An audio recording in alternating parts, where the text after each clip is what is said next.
एक ऐसा मंदिर जहां देवी या देवताओं की नहीं बल्कि कुंवारी कन्याओं की पूजा होती है। आखिर क्यों की जाती है कुंवारी कन्याओं की पूजा? दोस्तों, कुंवारी कन्याओं की पूजा करने के बाद उसके साथ क्या किया जाता है, ये जानकर आप भी आश्चर्य में पड़ जाओगे। दोस्तों, कन्याकुमारी मंदिर की ऐसी हकीकत जिसे सुनकर आप दंग रह जाएंगे। हिंदू धर्म में ऐसे कई विचित्र मंदिर हैं जो अपने अनोखे रीति रिवाजों एवं प्रथाओं के लिए काफी चर्चित है। उन्हीं में से एक है दक्षिण भारत का कन्याकुमारी मंदिर, जहां कुंवारी कन्या की पूजा की जाती है। दोस्तों, दक्षिण भारत के कन्याकुमारी में तीनों सागरों के संगम पर बना ये भव्य मंदिर आज दुनिया भर में कन्याकुमारी मंदिर के नाम से बहुत फेमस है। कहा जाता है कि पत्थरों से निर्मित ये मंदिर तकरीबन 3000 साल पुराना है। इसे महर्षि परशुराम के आदेश पर देवताओं के वास्तु शिल्पकार विश्वकर्मा जी ने बनवाया था।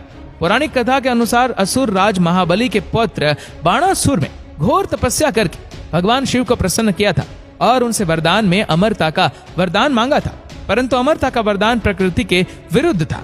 इसलिए भगवान शिव ने उससे कोई दूसरा वरदान मांगने को कहा। तब बाणासुर ने भोलेनाथ से कहा उसे कुंवारी कन्या के अलावा कोई ना मार सके। भगवान शिव से वरदान पाने के बाद बाणासुर का आतंक चारों तरफ फैल गया। सभी देवतागण उससे भयभीत होने लगे और भगवान विष्णु के पास सहायता के लिए पहुंच गए। भगवान विष्णु ने उन्हें आदि शक्ति की आराधना करने को कहा। सभी देवता गणों और ऋषि मुनियों की आराधना से प्रसन्न होकर देवी समस्त जग को बचाने के लिए धरती पर अवतार लेने को तैयार हो गई और दक्षिण के एक राजा के घर में जन्म लिया। परंतु कुंवारी कन्या के अवतरित होने के बाद भी देवी पार्वती का शिवजी के बिना मन नहीं लग रहा था। ऐसे में उन्होंने शिवजी से विवाह करने के लिए घनघोर तपस्या की, जिससे प्रसन्न होकर शिवजी उनसे शादी करने के लिए राजी हो जाते हैं। भगवान शिव तय कार्यक्रम के अनुसार बारात लेकर कैलाश पर्वत से चलते हैं। बारात कन्याकुमारी से लगभग 12 किलोमीटर दूर शुचिंद्रम गांव में ठहरी। उधर कन्याकुमारी का विवाह होते हुए तो एक सभी देवतागण परेशान हो गए, क्योंकि कन्याकुमारी का जन्म तो बाणासुर के वध के लिए हुआ था और अगर उसका विवाह हो गया तो बाणासुर का वध कैसे होगा। पहले तो उन्होंने देवी को समझाने का बहुत प्रयास किया, लेकिन जब देवी नहीं माने तो मजबूरन उन्हें छल का रास्ता अपनाना पड़ा। असल में विवाह का समय ब्रह्म मुहूर्त पर रखा गया था, लेकिन नारद जी ने आधी रात को मुर्गे का रूप धारण करके बांग दे दी, जिससे शिवजी को लगा कि सुबह हो गई और अब वह मुहूर्त पर मंडप तक नहीं पहुंच पाएंगे। इसलिए वो बारात लेकर कैलाश पर्वत वापस लौट गए।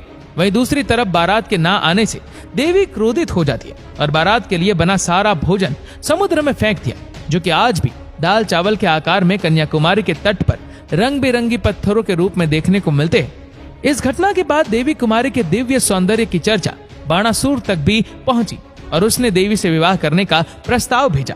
मना करने के बावजूद जब बाणासुर देवी कन्या से जबरदस्ती पर उतारू हो गया, देवी कन्या ने अपने चक्र से बाणासुर का वध कर दिया।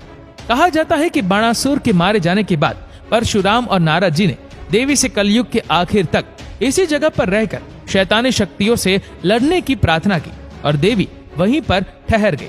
उसके बाद भगवान परशुराम ने समुद्र पर एक विशाल मंदिर की स्थापना की, जहां कन्या रूप में देवी को प्रतिस्थापित किया गया और वो एक काले पत्थर की प्रतिमा के रूप में मंदिर में पूजी जाती है। दोस्तों, मंदिर में प्रवेश करने पर ऐसा लगता है कि मानो आज भी देवी 16 श्रृंगार करके भगवान शिव के आने का इंतजार कर रही है। साथ ही देवी ने समुद्र के भीतर उभरी जिस शिला पर शिव जी की तपस्या की थी, वहाँ आज भी उनके चरणों के निशान मौजूद है, जिसे तमिल में श्रीपद पराई कहते हैं। जानकारी के लिए बता दें कि कन्याकुमारी मंदिर का उल्लेख रामायण और महाभारत जैसे ग्रंथों से लेकर पुराण और उपनिषदों में भी मिलता है। वहीं इस मंदिर से जुड़ी एक अन्य मान्यता के अनुसार इस धाम को देवी के 51 शक्ति पीठों में से एक जाना जाता है। दोस्तों, कहा जाता है कि ब्रह्मपुत्र राजा दक्ष प्रजापति ने भगवान शिव को अपमानित करने के उद्देश्य से यज्ञ का आयोजन किया था, जहां अपने पति का अपमान देखकर देवी सती ने उसी में अपनी जान की आहुति दे दी, जिसके बाद क्रोधित शिव उनका शव लेकर धरती पर विचरण करने लगे। तभी भगवान शिव का क्रोध शांत करने के लिए विष्णु जी ने सुदर्शन चक्र चलाकर माता सती के शरीर के 51 टुकड़े कर दिए थे, ताकि देवी सती का शरीर भगवान शिव के सामने से ओझल हो जाए और उनका गुस्सा शांत हो जाए। ऐसे में देवी सती का अंग काटकर जहां जहां गिरा, वहां पर सभी जगह शक्तिपीठ बनते चले गए। दोस्तों, माना जाता है कि कन्याकुमारी में देवी सती की रीढ़ और कुंडलिनी गिरी थी, जिसके चलते यह जगह अध्यात्म की दृष्टि से भी काफी महत्वपूर्ण मानी जाती है।